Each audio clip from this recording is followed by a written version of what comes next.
Né? E os pais estudados, essa questão da liberdade é interessante, porque os Estados Unidos, por exemplo, fala-se muito em liberdade. E aqui não faço nenhum juízo de valor, tá? Sabe, com relação a isso. Eu acho que esse conceito de liberdade que eles vendem, por exemplo, né? Primeiro que os 10 primeiros presidentes americanos eram senhores escravos, ou seja, o que já coloca em questão esse conceito de liberdade. Ou seja, né? Então, o liberalismo nasce e tal, e eram cidadãos livres e tal. Só que, como Marx dizia, né? Na Inglaterra, ele era um lorde, né? Ou seja, o cara, um liberal é um lorde na Inglaterra, mas nas colônias é um bárbaro, né? Ou seja, é impossível também não ligar a evolução do capitalismo mundial. Eu falo isso, Renato, sem nenhum juízo de valor. Ou seja, eu sou um cientista social. Eu não tenho religião, eu não tenho, como eu disse para você, não tem preto, não tem branco, não tem gato, não tem cachorro. Para mim é processo histórico. Não tem como desligar o processo de construção do capitalismo sem o escravismo no Brasil, sem a colonização, o saque na África, ou seja, o saqueio à África, inclusive, por exemplo, a destruição. As pessoas falam tanto de empreendedorismo, que é uma coisa interessante, né? A Índia, por exemplo, é um país que tem como característica histórica, isso no século XVIII, XIX, milhares de pequenas tecelagens, né? E a Inglaterra foi colonizar a Índia. O que eles fizeram com essas pequenas tecelagens? Destruíram todas essas pequenas tecelagens. E hoje eles fazem propaganda do coach de empreendedorismo, mas se você for olhar a história do capitalismo, é a história da destruição das pequenas manufaturas na periferia do capitalismo. Ou seja, o processo de colonização é um processo violentíssimo em que essas iniciativas empreendedoras, como na Índia, assim como na China, antes da ocupação japonesa, foram destruídas. Por quê? Porque existia um excesso de produção na Inglaterra, não é? E que tinha que se desembocar em algum lugar. E foi na Índia, ou seja, eram lords na Inglaterra, os liberais, né? Os 10 presidentes americanos eram senhores escravos, mas na periferia eram bárbaros, né? É só você ver Thomas Hobbes, ou seja, a história do colonialismo europeu e americano pelo mundo é uma história de horror. Né? Eu falo isso aqui sem nem juízo de valor. Com relação ao tamanho de Estado, eu sugiro o seguinte: faça uma seleção de países. O meu parâmetro é esse: o seu é de liberdade econômica, eu respeito, e cada um tem a sua forma de chegar ao mundo. Eu só não levo sério Nova Zelândia, porque Nova Zelândia exporta leite, né? Ou seja, não é nada no mundo, né? Austrália exporta ferro e mais alguma coisa para a China, ou seja, eu estou falando de países. Aliás, é o capitalismo que eu quero para o Brasil, inclusive, né? Aliás, eu nem exijo para o Brasil socialismo. Eu exijo um capitalismo como o da Alemanha, por exemplo. Né? Com poderosíssimas empresas oligopólicas, com 8 bancos estatais de desenvolvimento na Alemanha e com um Estado capaz de criar fortes redes de proteção às suas empresas. É a Alemanha. Isso daí não é nem a China, a Coreia. Mas e só para terminar esse raciocínio. Veja, o Estado brasileiro ele é muito inchado. Eu peço para fazer a seguinte comparação. Veja os gastos públicos em relação ao PIB do Brasil e dos outros países do G20. Ali você vai ver o tamanho do Estado brasileiro. Mas não é só assim que você vê o Estado brasileiro, né? Não. Você tem mais 20 segundos. Vou deixar você terminar. Não, mas não é só... Não, esse é um parâmetro que eu coloco. Né? É um parâmetro que eu coloco. O Estado brasileiro é muito menos inchado que o americano, o alemão. Né? O Estado brasileiro é menos inchado do que o alemão? É mais inchado? O Estado é menos inchado ou mais inchado? Menos inchado do que o alemão. Isso não tem a menor... Renata, eu não tenho a menor dúvida disso. O que é um Estado inchado? Porque um Estado inchado, você falando que é menor que o alemão. Você falou da Alemanha, que o Brasil tinha que ser um modelo alemão, que é o que você defenderia. Não é isso que eu falei. Eu fiz aqui uma brincadeira que eu sempre faço com meus amigos, o seguinte: olha, eu não quero... Eu sou comunista, todo mundo sabe disso, mas eu não quero para mim o socialismo. Não precisa. Se for que nem...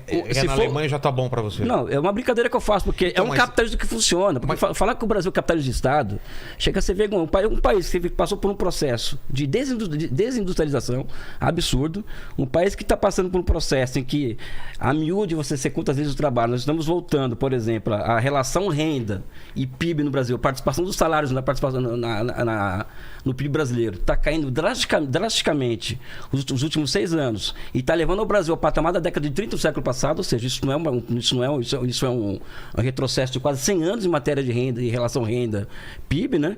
O Brasil é um capitalismo de Estado. Por favor, né? Eu acho... Só um pouquinho, Renato. Isso que você falou dessas empresas, né? Dessas grandes empresas na Alemanha, não foi um pouco que o PT tentou fazer na gestão dele, de ter os campeões, de ter as grandes empresas aqui que dominariam o mercado e... Ou tem um jeito diferente de como as grandes empresas lá surgiram? O capitalismo alemão, por exemplo, existem 2 parâmetros de capitalismo que eu sempre gosto de... Posso responder, Renata? Pode. Eu gosto sempre de mostrar aos meus alunos 2 tipos de capitalismo muito interessantes de serem estudados. 3, né? Japão, Coreia do Sul e Alemanha. Estados Unidos é outro caso, né? Outro caso em que o financiamento da produção se dá de uma outra forma. Que são capitalismos que nascem, o japonês, o alemão e o coreano. Nem fala livre comércio ali, que não existe nem no dicionário econômico deles isso. Não é livre mercado, livre comércio, liberdade econômica. Isso ainda existe lá nesses lugares. Quem disse? Por quê? Na Coreia do Sul, no Japão. Se você falar pra eles o que é livre mercado, ninguém sabe. Oi? Se você falar Lógico que eles sabem, mas se eles acreditam nisso, não. Na prática não é o que acontece. Não é questão de acreditar. Ou está em prática ou não está em prática. Não tem prática. Não tem prática. Então, quando você olha a liberdade, você está falando de liberdade econômica, e você falou que o Estado do Brasil é mais inchado do que o Estado da Alemanha. Só deixa eu responder o que eu estava colocando só. O que eu falo? O capitalismo japonês, por exemplo, ele nasce com uma característica. Ele nasce precocemente financiarizado, ou seja, precocemente com bancos de desenvolvimento, acoplados aos aibatos de Querétaro, que são grandes empresas conglomerados. São conglomerativas? Precocemente conglomeradas. Já nasce não pequeno, igual a pequena produção mercantil, né? Nos Estados Unidos, da colônia, das 13 colônias. Vem a pequena produção que se transforma em indústria quando vem inovações institucionais. No Japão já nasce altamente conglomerada a sua indústria, já na inovação Meiji, em 1861, né? E altamente financiarizado. A Alemanha, mesma coisa, ou seja, altamente financiarizado, precocemente concentrado o capital, não é? E com o Estado, por exemplo, o Estado construindo as infraestruturas para alcançar a Inglaterra em 10 anos. Ou seja, os bancos de desenvolvimento que surgem, por exemplo, na França com crédito imobiliário para financiar as ferrovias, não tem livre mercado nessa brincadeira, não foi o setor privado que foi lá construir ferrovia, né? Na Alemanha ganha um pulso muito grande. Né? Então são trajetórias de capitalismo que negam completamente essas noções de livre mercado. Não é que eu pessoalmente, Renato, eu não sou anticapitalista, eu não sou anti-livre mercado. Né? Então, ou você é comunista ou você é anticapitalista? Não, eu quero superar o capitalismo, são 2 coisas diferentes. Bom, eu acho que a gente já foi demais, eu não consegui até agora falar o que eu queria falar. Então, Vocês estão falando Renato. Um pouco demais. Então vamos lá. Mas então vamos lá. Abre teu coração, Você Renato. falou... Abre teu coração. Não é coração, aqui é tudo cabeça. Abre teu coração. O ponto de que você fala do tamanho do Estado, o que é o Estado, o que é livre mercado... Se você olha, eu estava olhando agora o ranking de liberdade econômica. Então, a Alemanha está no ranking de liberdade econômica a posição 16.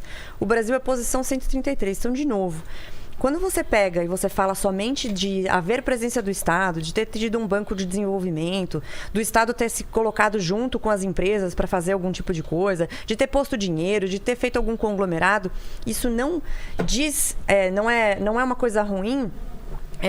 Aconteceu o problema? Não está funcionando. Eles vão colocar aqui. Isso não significa que exista... Desculpa.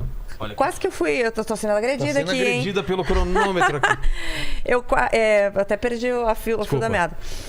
Isso não significa que o livre mercado não exista. Ele pode não ser pleno do ponto de vista de não haver nenhum tipo de interferência estatal. Tem algum tipo de interferência, mas ele existiu. Então, quando você pega a Suécia, você pega a Noruega, você pega a Dinamarca, que são países que muitos socialistas erroneamente colocam como socialista apenas pelo fato, apenas pelo fato de ter um alto imposto de renda, eles não conseguem enxergar o todo. E a mesma coisa quando você olha toda a estrutura de Estado e o quanto ela interfere. Então, se eu tenho uma Constituição simples e coesa, que tenham leis que possam ser cumpridas, eu tenho um número X de juízes, de policiais que vão fazer o enforcement daquela lei, isso não significa que o Estado não está presente. Ele está presente, mas ele está presente numa pequena coisa que é necessária que o Estado sim esteja presente.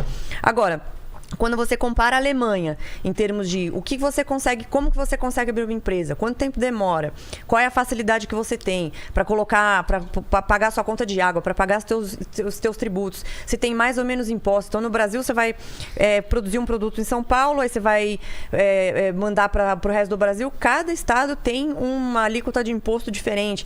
Tudo isso prejudica para que esse empreendimento, esse empreendedorismo pequeno saia do papel.